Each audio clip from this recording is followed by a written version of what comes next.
Seja bem-vindo a mais um EB Drops do podcast do Capacitar, que é o Centro de Estudos Bíblicos da Igreja Batista de Vila Euro. Eu sou o Lucas, esse é o episódio de número 91, entrando no ar, e hoje nós vamos começar a estudar o Salmo 22, que é conhecido por ser o Salmo da Cruz. Sim, Jesus cita o Salmo 22 no momento em que ele é crucificado, e além de citar esse salmo a todo momento, aponta para a realidade de dor, para a realidade de sofrimento, para a realidade de esmagamento mesmo que Cristo vai sofrer na cruz. A gente está falando disso há 1000 anos de distância. Então, nós podemos até entender aqui Davi como um profeta, como o próprio apóstolo Pedro diz, é o apóstolo Pedro que diz isso, que Davi era um profeta. Sim, nós podemos entender que aqui no Salmo 22 existe uma profecia, porque nada daquilo que é descrito nesse salmo é algo que tenha sido acontecido algo pelo menos parecido na vida de Davi ou na vida de alguém conhecido dele. Então é muito interessante a gente entender esse salmo como uma profecia.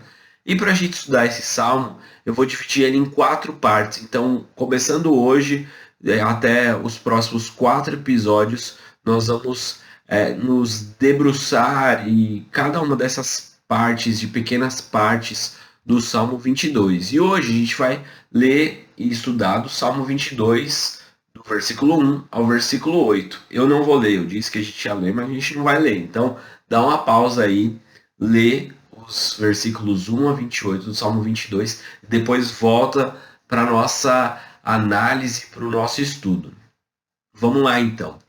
É muito interessante a gente pensar que Jesus ele respondeu a Satanás no momento da sua tentação, citando a Bíblia, citando o Deuteronômio. Na verdade, eu ia dizer os Salmos, mas não foi. Ele citou Deuteronômio.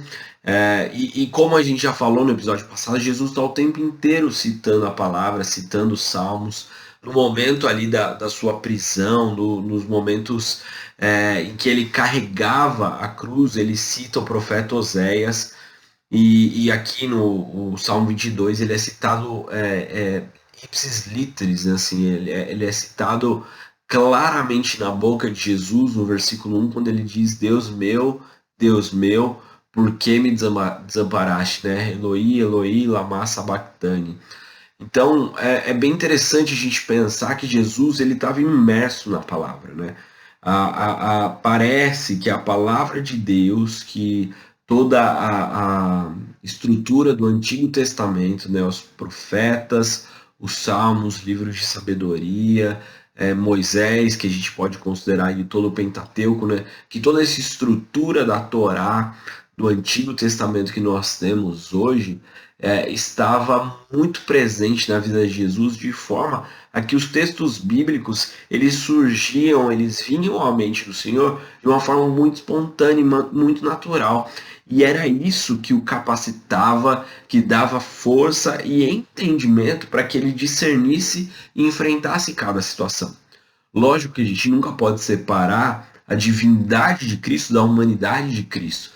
Mas o Novo Testamento, os evangelhos vão nos dizer que Jesus crescia em graça e em conhecimento.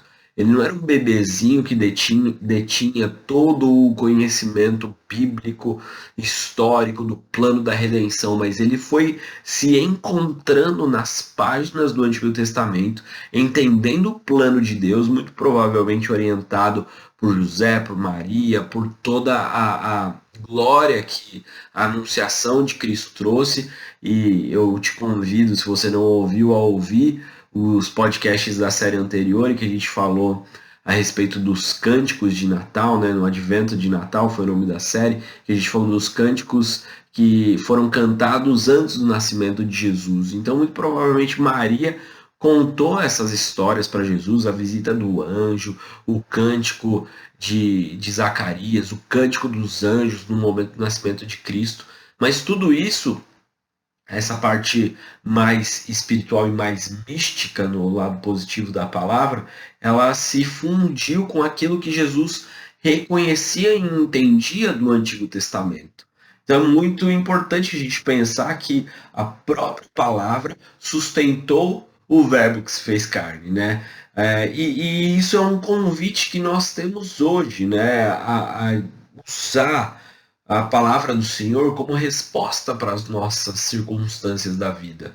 Hoje em dia a gente tem uma série de ferramentas, de ideologias, de técnicas, de possibilidades para usar quando nós temos determinado problema. Então, se for um problema de ordem espiritual, se for um problema de ordem moral, se for um problema de ordem física, para cada uma dessas situações, a gente acaba procurando uma alternativa. Mas a palavra nos revela que o próprio Cristo, ele usou para todas essas situações, tanto para o momento da dor física na cruz do Calvário, quanto para a dor existencial, e ali na cruz a gente tem essa junção de todas essas dores, né? Uma dor existencial, espiritual, recebendo o pecado de toda a humanidade, os nossos pecados sobre ele, os pecados de toda a igreja, a dor física, a dor existencial, de se sentir abandonado, tudo isso é concentrado de uma forma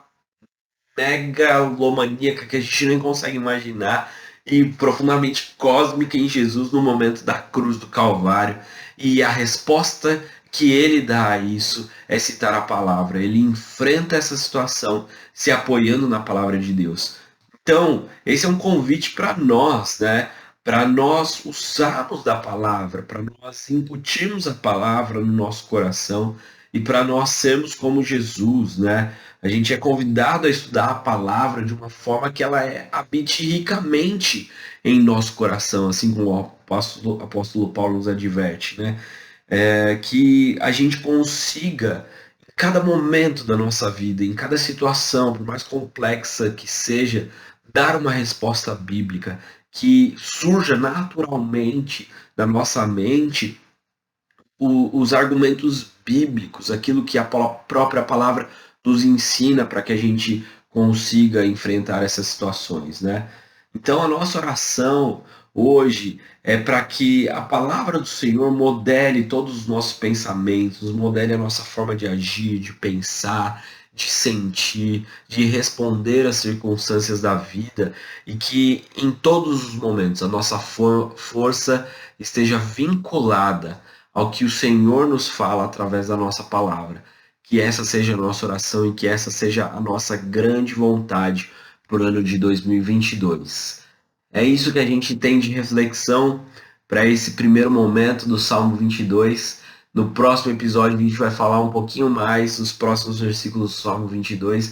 Eu espero que você venha, que você compartilhe isso com outras pessoas e que você esteja sendo abençoado também por essa série e pelo nosso podcast. Obrigado por me acompanhar até aqui. Que Deus te abençoe. Um grande abraço e tchau, tchau.